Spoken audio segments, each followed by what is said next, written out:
বিধানসভায় তুলে ধরার কথা সেটা তিনি না। বড় নমস্কার জোহার জানিয়ে আমি দু চার কথা আপনাদের সামনে তুলে ধরব। আমাদের এক বিরোধী দলনেতা আছেন, সরকার যেখানে কোনো ভূমিকা গ্রহণ করেন নাই সেখানে বিরোধী দলনেতার একটা ভূমিকা আছে যে মানুষের ক্ষোভ চাহিদা সেটা বিধানসভায় যখন সরকার কোনো গুরুত্ব দেয় নাই সেটা তুলে ধরা। কিন্তু এই যে বিরোধী দলনেতা পশ্চিমবঙ্গে বর্তমানে আছেন, যিনি নিজেকে রিয়েল অপোজিশন লিডার বলেন, কিন্তু বন্ধুরা উনি রিয়েল অপোজিশন লিডার নন, উনি সবচেয়ে বড় সেটিংবাজ। তার কারণ উনি সেটিং করে রেখেছেন নিজেকে নারদার হাত থেকে বাঁচানোর তাগিদে।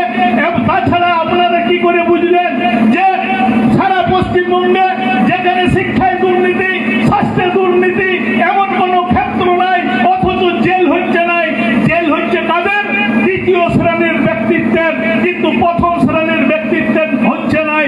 তো আমার মনে হচ্ছে যে এই যে বিরোধী দলনেতা যিনি কিন্তু বিধানসভায় কোনো কথা বলেন নাই, নচেত এই কুর্মী জনজাতি বলে যারা দীর্ঘদিন ধরে একটা লড়াই করছে, দুবারে 5-10 দিন রেল পর্যন্ত আটকায় রেখেছিল, অথচ এদের এই অভাবের কথা জোর গুলাই যেখানে বিধানসভায় তুলে ধরার কথা সেটা তিনি না বলে আমরা যখন 20 লক্ষ মানুষের উপস্থিতিতে সিদ্ধান্ত নিতে বাধ্য হয়েছি যে আমরা নির্দল প্রার্থী হিসাবে আমাদের এই জঙ্গল মহলে আমরা প্রতিদ্বন্দ্বিতা করব, সেখানে পুরুলিয়ার প্রত্যেকটা সভায় যাইয়া উনি কি বলছেন, অজিত প্রসাদ মাহাতো নির্দল প্রতিদ্বন্দ্বিতা করে ভোট কাটে তৃণমূলকে সুবিধা করে দিচ্ছে। বন্ধুরা যদি সেটাই হয়, একমাত্র চক্রান্ত পশ্চিমবঙ্গে চলছে, এখানে একটা মেরুকরণের রাজনীতি চলছে।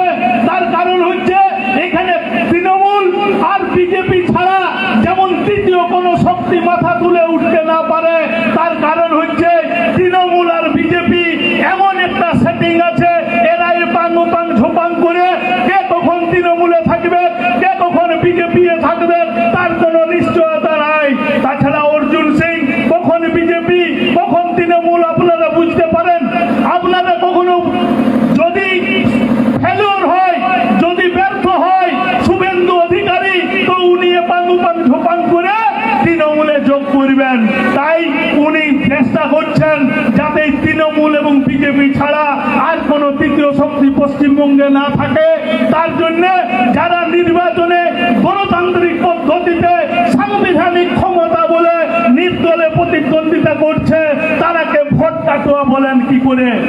আর যদি সেইটাই মানসিকতা ওনার যদি থাকতো, তাহলে সেই বহরমপুর কেন্দ্রে কোনদিন বিজেপি জিতার মতো ক্ষমতা নাই, শক্তি নাই, অথচ বহরমপুর কেন্দ্রে কি করতে বিজেপি প্রার্থী দিয়েছে, অধীর রঞ্জন চৌধুরীর ভোট কাটার তাগিদেই দিয়েছে।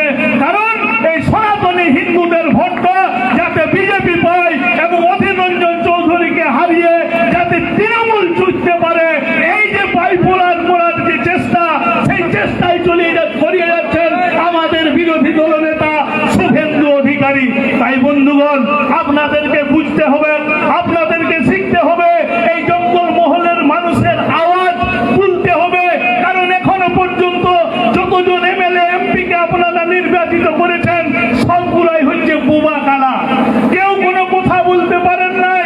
ওই দিল্লি বা কলকাতায় গিয়ে তারা কানের তুলো নিয়ে থাকে, যখন অধিবেশন চলে বিধানসভায় বা লোকসভায় তারা বাথরুমে ঢুকে থাকে, যখন 370 ধারা উঠে যায় তখন কিন্তু কেউ ভোট দেয় নাই এই তৃণমূলের এমপিরা।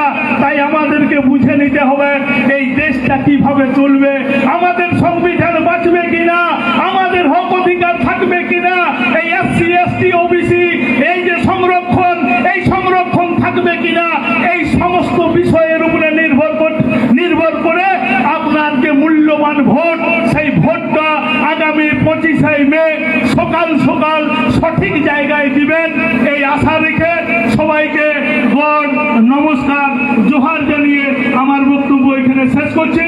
জয় গোরাম, হিট মিতালুক্য জিতকার, জঙ্গলমহল।